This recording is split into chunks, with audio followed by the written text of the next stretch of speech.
Hi my friends, I'm excited to share with you what I've been up to this month behind the scenes with my crystal gridding partner, Awesome. Back in 2016, I was an artist and I was performing on stages, and I was thinking up ways in which I can amplify and really resonate outwards to the audience the specific type of energy that I wanted to imprint the space with. So I started doing crystal grids.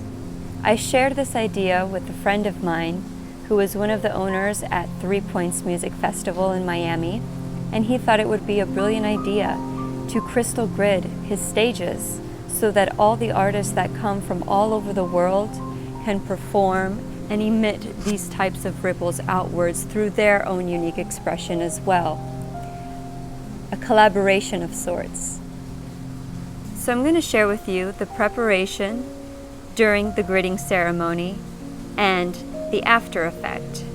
For preparation, it's all about laying the blueprints for the grids, really getting inspired and speaking with David, saying what it is he wants to create in his festival, and also us picking up on the collective consciousness. This year, I thought it was crucially important to create the main grid about relational harmony in particular. Countries fighting, polarization, groups hating each other.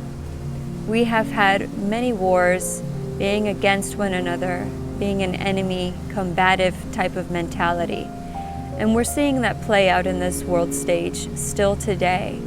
So I wanted to create a relational harmony grid that would start to shift one's perspective into a higher, more elevated frame of mind, while not discouraging or being blind to the shadow aspects within relational congruence. I wanted to honor the shadow aspect, to face it and to integrate and to use it into the experience of creating relational harmony.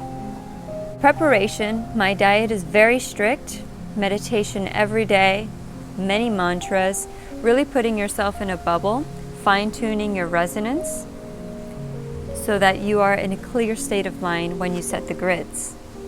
The crystals also go through their preparation and they get put in Epsom salt for 24 to 48 hours, and then I like to charge them in the sun as well as in the moon. Then I love to meditate with them, to start connecting with them individually. And for the main crystal pieces, I do what's called programming. You can program crystals. But what I found in some of these main pieced crystals is that they had their own intention and they had their own mission that they were already prepared for, which was really interesting. It's like the crystals found their way to the grids. The opening ceremony is a conscious practice of connecting to our team members and attuning to our sound frequencies that are resonant with vibrational harmony.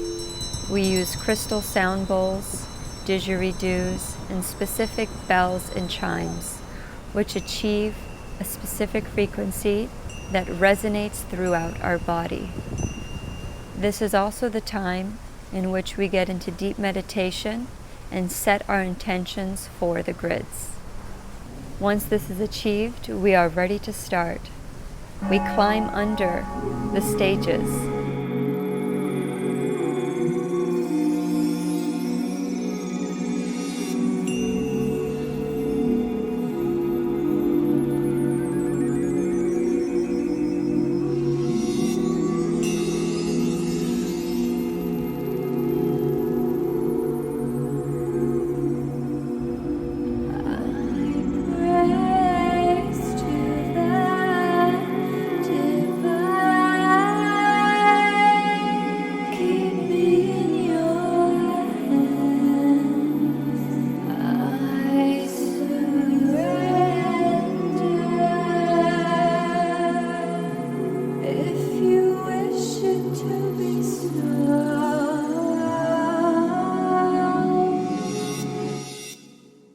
The vision of self-governance, the vision of abundance for all.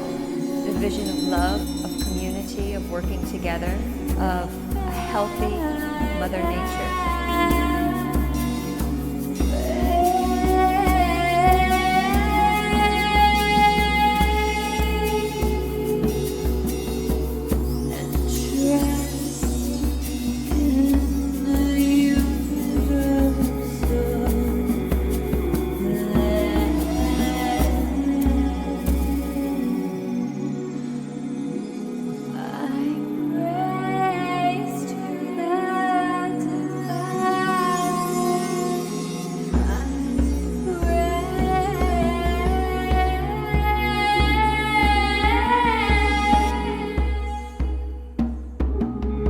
This grid is specifically designed for connecting one to one's spiritual essence, to stabilizing and securing that connection so that one's actions are in alignment with one's spiritual essence.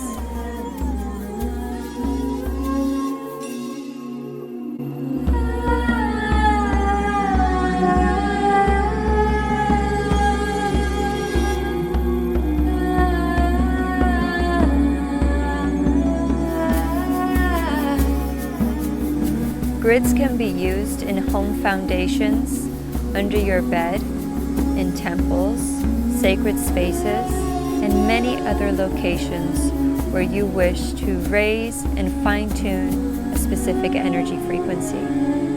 We set the grids on Thursday night and we leave them under the stage for Friday, Saturday, and then I pick them up Sunday when the sun comes up. And this really allows them time to build, to grow, and to imprint the space. It also co-creates with the artist that's above the stage without them really knowing. Friday night we went to see the headliner, which was James Blake, who was performing on top of stage 1, which was the Relational Harmony Grid. And it was a very beautiful energy, and if you know about James Blake's music, many of his songs are about relationships and the dynamics between them. And his voice is so incredibly soothing and calming and vulnerable that it was really resonant with the theme of the grid. Throughout his entire set, for some reason, he said that he had never experienced so many technical difficulties as he had experienced this night. So he was essentially not able to hear himself throughout his entire set. And at the end of his set, he said that he was sorry for all of the audio problems that they were having. And he said that the support, the love, and the patience that he felt from the audience made it all worth it. He was so grateful for the audience being able to hold space while he couldn't hear his way through the music. That for me was a key that unlocked within the grid that night. And the message is, when we're in relationships, so many times we're walking blind into them. There's so many important, vital components of healthy relationships that many of us were never taught, that many of us have never experienced, so we have no reference point in our nervous system for this. And he says that it's the kindness, that it's the patience, that it's the love and support from the audience, which was the other, that allowed him to make it through that difficult time, really trying to adjust to a new, unfound situation. Shadows on the hills, sketch the trees with daffodils, catch the leaves in the winter trees, covered slowly. Now I understand.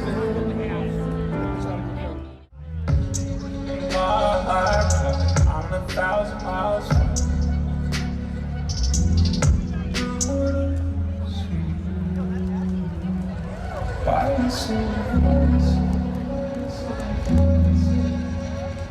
I was never seen, no ways of pen, found love on the seas, found love on the seas, sleep without dreams, under the moon.